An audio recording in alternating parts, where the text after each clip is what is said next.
I want you to imagine something for a moment.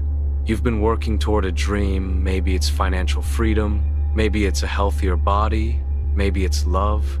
You've been putting in the hours, reading the books, listening to the podcasts, and pushing through the discomfort because you've been told that's what it takes.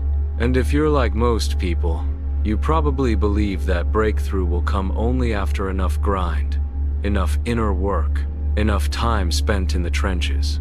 You've been waiting for the lightning bolt, a huge, dramatic shift that says, yes, now you've made it. But let me tell you a truth I've seen over and over in my 10 years of doing this work, both for myself and for others. The real quantum leap, the moment life actually bends in your favor, almost never comes with fireworks. It comes in a quiet moment so ordinary you might miss it entirely. It happens when something inside you finally stops chasing, stops doubting, stops trying to manipulate every detail of the process.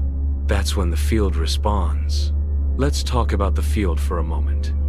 You can call it God, Source, the universe, the quantum field, whatever language feels right to you. It doesn't measure how many hours you've worked or how many techniques you've mastered. It mirrors back your state. And that state, your energetic frequency, isn't about how busy you are.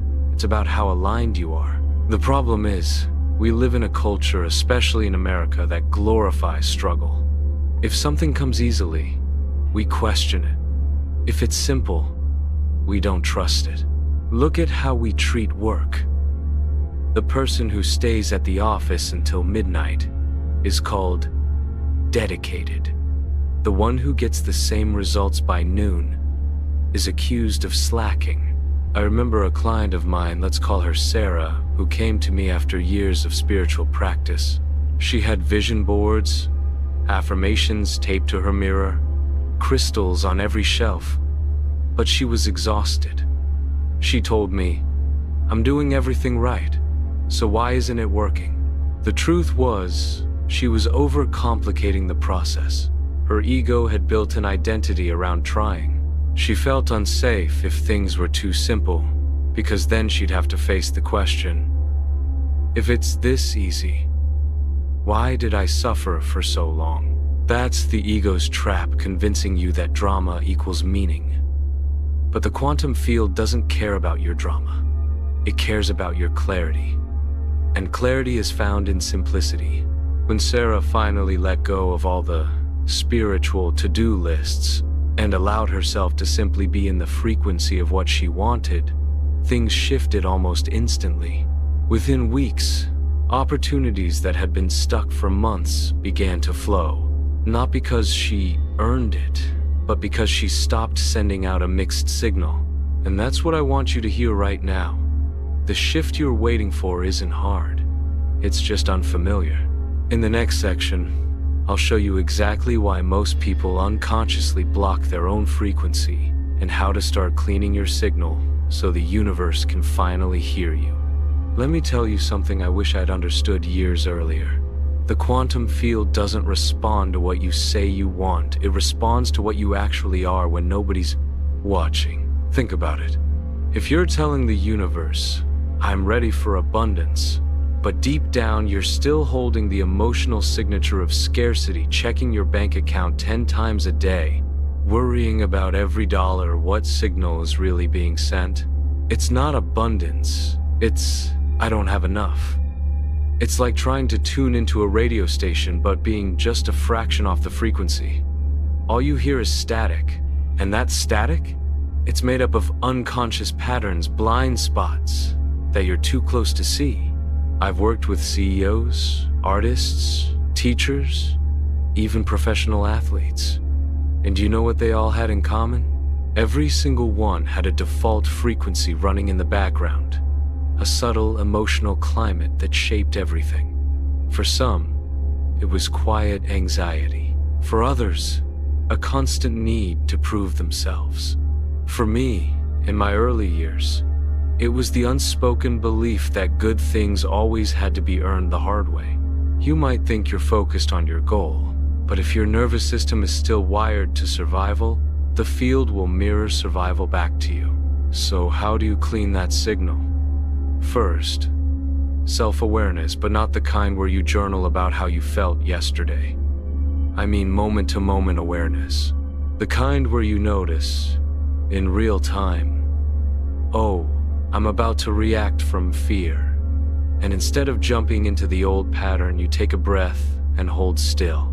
Second, radical responsibility. Not blaming yourself for every bad thing, but owning your energy.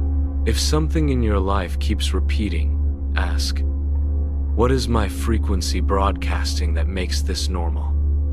The moment you shift from why is this happening to me to what is this showing me about my signal, the mirror starts to change.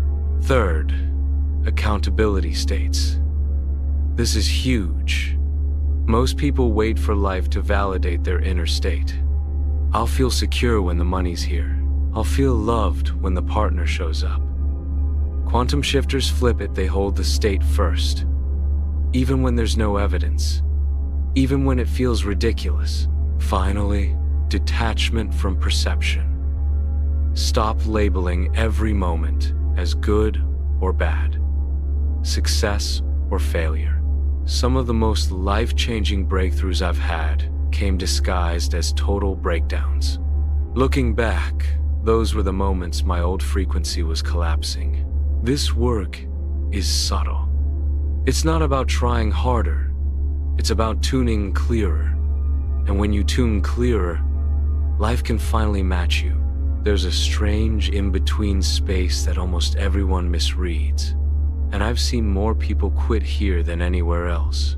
It's the moment when your old life doesn't fit anymore, but the new one hasn't fully landed. You feel suspended, like you're standing in a hallway between two doors. One door behind you is closing, the other ahead of you is still locked. This hallway doesn't feel magical. It feels like confusion, fatigue, even despair. I've been there many times. I remember once when my business plateaued, relationships felt flat, and every meditation seemed to hit a wall. I thought I'd lost my touch. In truth, I was right on the threshold. Here's what's really happening. The energy that held your old identity together is disassembling. The beliefs, habits, and emotional loops that defined who you were are losing their charge. And your ego, whose job is to keep you in the familiar, panics. It tries to drag you back with fear, doubt, and restlessness. Most people mistake this for failure. They think, it's not working, I must have done something wrong, and they retreat back into old patterns. But if you can stay present without rushing to fix it, you'll notice something remarkable. Beneath the static, your frequency is reorganizing. Think of it like changing radio stations. There's always a moment of static between channels. That static is not a problem, it's proof you're moving. Your job in the hallway is simple but not easy. Stay centered. Don't try to force the next door open. Don't run back to the old one. Just breathe, soften, and let the new station lock in. One of my clients, Mike, once told me, "That hallway you talked about? That's exactly what kept me from quitting my job. I thought I was failing, but I was actually transitioning." A month later, the role he'd been visualizing for 2 years landed in his lap without a single extra job application. That's the magic of the hallway. If you can hold your frequency there, the new timeline has no choice but to meet you. Now we bring it home. By now, you know the field doesn't respond to effort, it responds to coherence. It doesn't care what you say you want. It reflects what you consistently are. And the version of you that already has what you've been seeking, that version isn't in the future. It's here. So how do you stabilize it? First, stop chasing. You can't run after the version of yourself that already exists. You have to become them. That doesn't mean pretending everything is perfect. It means holding your identity steady through the full spectrum of life. When grief comes, you allow it. but you don't collapse into, I'm broken. When uncertainty comes, you feel it, but you don't collapse into, I'm lost. That's emotional mastery. That's energetic maturity. And that's what makes the field respond in lasting ways. In my own life, the most radical shifts didn't come from manifesting tricks. They came from remembering who I already was and refusing to outsource my state to my circumstances. I stopped waiting for the bank balance, the phone call, or the opportunity to make me feel abundant, loved, or safe. I felt those first, and reality adjusted itself. The masters of manifestation understand this deeply. They don't hand you a new technique, they transmit a state. They help you remember something ancient already alive within you. So here's my invitation. Right now, in this moment, remember that the timeline already exists, the one where you're clear, calm, magnetic, and aligned. You don't have to find it. You don't have to create it. You just have to stop stepping out of it. This isn't about doing a shift. It's about living as the shift. Walking into each day as if your frequency is the only truth that matters, because in the quantum field, it is. So let this be the moment you choose coherence over chaos, stillness over struggle, embodiment over effort. And when you do, watch how quickly the world rearranges to match you. Because you've always been the shift. Now it's time to live like it.